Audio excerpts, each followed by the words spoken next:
নমস্কার বন্ধুরা, আপনারা দেখছেন আকাশ ইনফো ইউটিউব চ্যানেল। তো বন্ধুরা, আজ 2রা মার্চ, আর এই মার্চ মাসের শুরুতেই বিরাট বড় সুখবর। লক্ষ্মীর ভাণ্ডার প্রকল্প নিয়ে বড় ঘোষণা সরকারের তরফে সবার জন্য, এবং এরই পাশাপাশি রয়েছে বৃদ্ধ ভাতা, বিধবা ভাতা আর প্রতিবন্ধী ভাতার আপডেট। এই বৃদ্ধ ভাতা, বিধবা ভাতা এবং প্রতিবন্ধী ভাতার টাকাও বাড়ানোর কথা রয়েছে। এসসি, এসটি এবং ওবিসিদের জন্য রয়েছে দারুণ সুযোগ। সেই সঙ্গে কোন কোন প্রকল্পের টাকা বাড়ানো হয়েছে জানতে পারবেন আজকের ভিডিওতে। তো বন্ধুরা, সমস্ত বিষয় যদি বিস্তারিতভাবে জানতে চান যে কত টাকা কোন প্রকল্পে বরাদ্দ করা হয়েছে, আর এই বরাদ্দ টাকাটি আপনারা কোন মাসে পাবেন, অর্থাৎ এই মার্চ মাসে পাবেন নাকি এপ্রিল মাসে পাবেন নাকি মে মাসে পাবেন, সমস্তটাই বলে দেব। তাই বন্ধুরা, ভিডিওটি একটু স্কিপ না করে পুরোটা দেখবেন। আর ভিডিওটি দেখার সাথে সাথে যদি আপনি আমাদের চ্যানেলে নতুন এসে থাকেন, তাহলে ভিডিওর নিচে যে সাবস্ক্রাইব বাটনটি আছে সেটি ক্লিক করে চ্যানেলটিকে সাবস্ক্রাইব করে দিন। আর পাশে থাকা নোটিফিকেশান বেলটি অন করে রাখুন এই ধরনের গুরুত্বপূর্ণ ভিডিও সবার আগে পাওয়ার জন্য।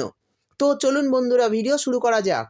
দেখুন, বলা হয়েছে লক্ষ্মীর ভাণ্ডার প্রকল্প নিয়ে পশ্চিমবঙ্গ রাজ্য সরকার একটি দারুণ খুশির খবর নিয়ে এসেছে রাজ্যের সকল 25 বছর বয়সী মহিলাদের জন্য। আমরা জানি রাজ্যের মাননীয় মুখ্যমন্ত্রী মমতা বন্দ্যোপাধ্যায় রাজ্যের মানুষের সুবিধার্থে একের পর এক প্রকল্প নিয়ে এসেছে। এর মধ্যে সবচেয়ে জনপ্রিয় প্রকল্প হলো এই লক্ষ্মীর ভাণ্ডার প্রকল্প। এই প্রকল্পের টাকা পাওয়ার জন্য অপেক্ষায় থাকেন বাংলার প্রতিটি মহিলা।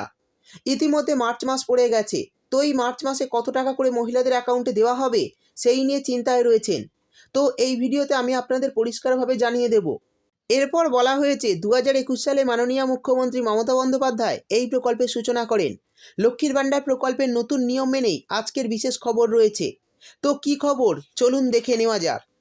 বলা হয়েছে লক্ষ্মীর ভাণ্ডার প্রকল্প থেকে রাজ্য সরকার প্রতি মাসে মহিলাদের অ্যাকাউন্টে 500 ও 1000 টাকা করে দিয়ে থাকেন।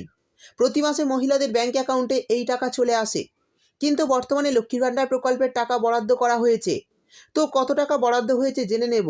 এরপর বলা হয়েছে লক্ষ্মীর ভাণ্ডারে বিরাট ঘোষণা। মার্চ মাসের টাকা দেওয়ার আগে নতুন পুরনো সকলের টাকা দেওয়া নিয়ে আগে থেকে টাকা পাওয়া মহিলাদের সকলের জন্য নতুন একটি ঘোষণা নবান্নের তরফে জারি করেছে। কি ঘোষণা করা হয়েছে দেখুন। বলা হয়েছে বাংলার মহিলাদের হাত শক্তিশালী করতে পশ্চিমবঙ্গ সরকার লক্ষ্মীর ভাণ্ডারে বাড়ালো মাসিক আর্থিক অনুদান। অর্থাৎ পশ্চিমবঙ্গ রাজ্য সরকার কিন্তু এবার আর্থিক অনুদান বাড়িয়েছেন। সাধারণ শ্রেণীর মহিলাদের জন্য 500 টাকা থেকে বাড়িয়ে 1000 টাকা করা হয়েছে। বার্ষিক করা হয়েছে 12,000 টাকা।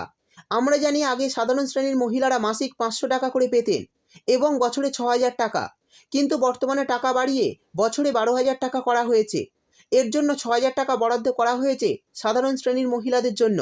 তারপরে বলা হয়েছে তপশিলি জাতি উপজাতির মহিলাদের জন্য 1000 টাকা থেকে বাড়িয়ে 1200 টাকা করা হয়েছে, অর্থাৎ বার্ষিক 14,400 টাকা। অর্থাৎ বন্ধুরা, বুঝতেই পারলেন, যারা এসসি এসটি মহিলা ছিলেন তারা এতদিন লক্ষ্মীর ভাণ্ডার প্রকল্পে বছরে 12,000 টাকা পেতেন, কিন্তু বর্তমানে তা বাড়িয়ে 14,400 টাকা করা হয়েছে। এক্ষেত্রেও 2,400 টাকা বাড়ানো হয়েছে এসসি এসটিদের বছরে। অর্থাৎ জেনারেল ওবিসিদের জন্য বছরে বাড়ানো হয়েছে 6,000 টাকা এবং এসসি এসটিদের জন্য বছরে বাড়ানো হয়েছে 2,400 টাকা। আর এই টাকা দেখুন কার্যকর করা হবে বলা হয়েছে 2024 সালের এপ্রিল মাস থেকে সরাসরি ব্যাংক ট্রান্সফারের মাধ্যমে। অর্থাৎ এই অতিরিক্ত বরাদ্দ টাকা কিন্তু আপনারা এপ্রিল মাস থেকে পাবেন। তো বন্ধুরা, এই ছিল আজকের ভিডিও ভালো লাগলে ভিডিওটিতে একটি লাইক দিয়ে দেবেন এবং আপনার বন্ধুবান্ধবদের সঙ্গে বেশি বেশি করে শেয়ার করবেন। ভিডিওটি দেখার জন্য আপনাকে অসংখ্য ধন্যবাদ।